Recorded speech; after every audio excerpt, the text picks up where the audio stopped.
For those of you who may be wondering how the version 6 differs from the version 5, there's a side-to-side comparison. You can see it's noticeably slimmer.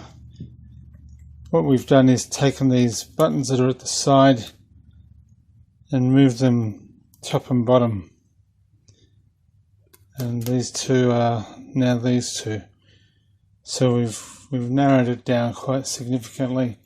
Saves on packaging, saves on weight, saves on cost, and it's really only a visual difference. We'll go through the instructions on the V6 momentarily. Okay, let's take a close look at the control panel. I'm plugged in and I'll turn on Gingerella version 4, and this is the main menu. I'll just run through a couple of things quickly. You should notice there is a film of plastic covering your label. It's just a transport protective layer, but I'll leave mine on for as long as I can, just to protect it. There are 4 buttons with no name, just dotted lines indicating what they refer to. There is the main menu button, the restore default button, and the start stop button. We'll go through each of those in turn. When we turn the machine on, this is the main menu. You have 2 options: rolling or felting, and rumbling or fulling. The dotted line indicates this button will control this quarter of the control panel. This dotted line controls this quarter, but that's just a heading Gingerella menu. This button will control whatever pops up here, and this button will control this corner of the control panel. So if we wanted to do rolling or felting, we press the button. We can either continue with an existing item if we didn't finish it yesterday or earlier before lunch, whatever, or we can start with a new item. I'm going to start with a new item. The defaults are set up so that it begins at a speed of 50%. It'll run 500 cycles, forward rotations 1.75 and reverse rotations 2.25. The total count is 0. If I press start stop, you can see my roller moving there, and it's only running 50% at the moment. You can see my total cycles is counting up, and my cycle count in the corner here is counting down. I'll just stop that for a moment.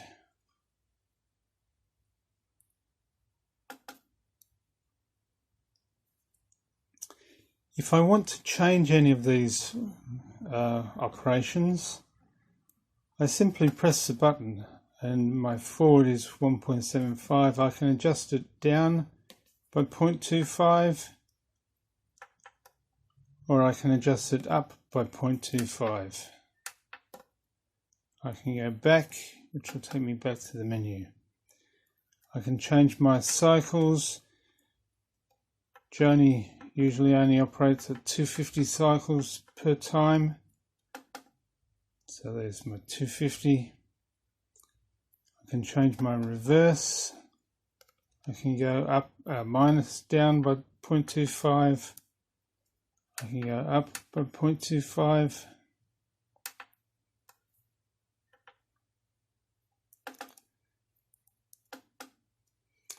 Just a point while I'm there.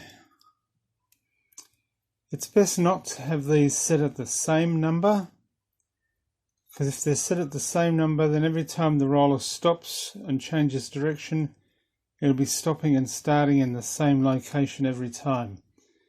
So these should be offset, and the usual offset is 0.25 or 0.75 preferably. 0.5 is okay. I'll do a 0.75 offset. That means when it stops and changes direction, each time it's going to be stopping at a different location. Speed begins at 50, and that's only so that you can just watch the roller for the first few cycles and make sure nothing's loose or for some reason not set up properly. But usually once we start, within a couple of cycles we can hit our speed button and we can adjust our speed up. And generally speaking, just stop it on 80 or 70 or whatever. Just let it run a few cycles, make sure nothing's untoward and everything's running smooth. And you can very quickly take it up to 100%. And wherever possible, run the felting at 100% or the highest speed that's stable. Let's press the back button to take me back to the menu. And you can see it's counting the cycles up, counting my cycle count down. And when that comes to a conclusion, a beeper will go off, and I'll just quickly jump to the beeper stage. You might notice or hear that it's giving a bit of a machine gun sound, a chattering sound. That's because there's no weight on the roller, and it's impacting on the hex drive every time it changes direction. And it's simply because there's no other pressure or weight on the roller. When you've got some felt on there, that sound will probably disappear, should disappear entirely, because the tension of the fabric and the extra weight of the components pressing on it will stop the chatter. And as it comes to 0,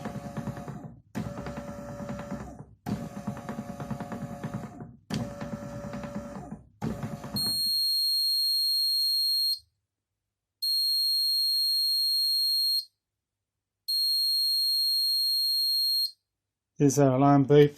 So if you've gone off to make a coffee or read a book or something, you'll hear that in the distance. You can actually turn the alarm off in the default menu screen. I'll show you that shortly. But it's done 250. It stops automatically. It's ready for us to take the roller off and check the fabric before we put it back on again. We can continue from there, or I could have gone to main menu and said rolling, continue, and it's maintained the cycle count from before. If I stop part way through, I'll just start that. If for some reason I call it a day and turn off my power and come back the next day, turn it on, go to rolling felt, continue, it'll retain the number that was there yesterday or previously. So it had 256. If I have changed any of these numbers, and I've certainly changed the speed, and I want to restore my factory defaults, I can press that button and my factory defaults return 1.75, 225, 50%. So that's what the restore default button is. The main menu takes us to this screen, and this screen is what we use for our rolling felting cycle. Now the other option is rumbling and fulling, which we would do with the drum, but I'll quickly show you. Again, similar structure, continue existing or new item. We only have an option here of speed and cycles because the rotations will take care of themselves. It'll do 10 forward, 10 reverse. They can be changed in the default section. Again, when we're doing rumbling, it starts at 50%, just so you can be sure you've sealed the drum properly and everything sounds fine. But you can quickly take the speed up, but we don't recommend going over 75% with the fulling drum in. If you go faster than 75%, it's likely your fabric will just be stuck to the side of the drum and not get any agitation. So 75% is probably the max, 70 or 75. That'll be the maximum speed you want to do on fulling. I'll get out of that main menu. Now I'll quickly show you the defaults. If, for example, when you're felting, you always want 250 cycles, you don't want it to restore to 500, and you always want 2.5, let's say,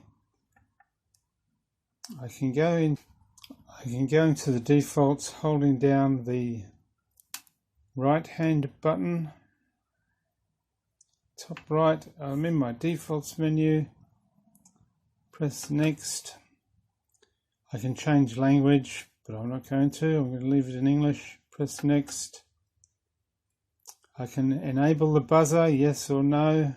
I'll leave it on yes. Press, if I wanted to change it, I'd just hit the plus key, change it to no, change it to yes, change it to no, change it to yes. I can change the motor delay time. That's how long it stops and sits stationary before changing direction. Preferable that you leave that at 0.5. That means the motor is not under any great stress. It has half a second of recovery time before the roller changes direction. It'll stop, pause half a second and then reverse. You can change it down to 0.2, I think, is the slowest or the quickest. That'll change direction quite rapidly, but best if you leave it at 0.5, preferable if you leave it at 0.5. And then I can change my defaults for felting, my speed, my rotations, my cycles, my fulling. If I change my cycles, because I always want to run in 250 lots, that is now my new default. If I change my rotations, sorry, that's fulling. Don't want to change that.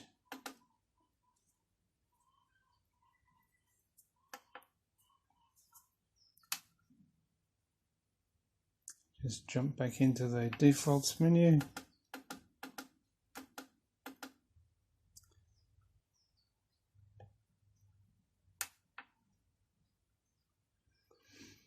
Felting default rotations, forward 1.75. Next, reverse 2.25. Maybe I want to go 2.5. Next, cycles.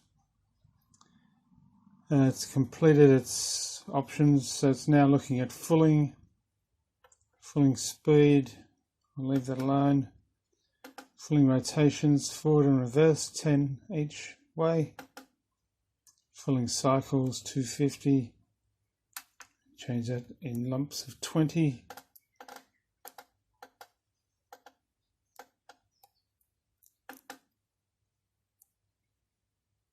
and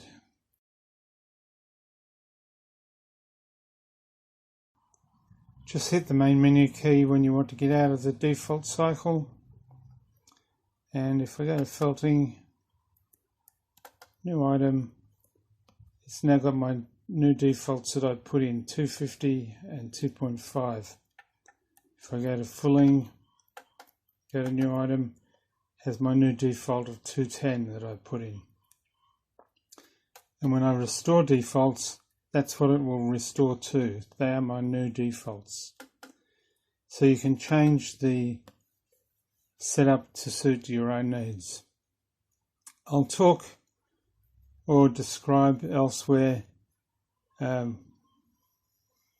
why you would need or what settings are recommended for the forward and reverse cycles. But it's a personal preference. It depends what you get comfortable with and what you learn of your fabrics and materials as you go.